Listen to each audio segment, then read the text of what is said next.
What up, guys? I'm Jeremy Rogers. And I'm Greg Bargo. And welcome to Tallahassee Adventure Club's Protecting Florida's Waterways ATLAS program. Greg, can you tell everybody a little bit about the program, what we're doing? Yeah, so it's an incentivized-based program for high school age kids who are going through an 8-week process. We're taking them through rivers, lakes, oceans, and all the Florida waterways that are available to us, and we're teaching them how to protect them.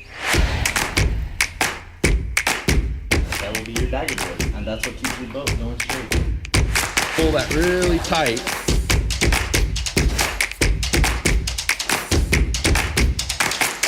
Instead of going in one direction, we go back and forth, and that doesn't put a twist in it.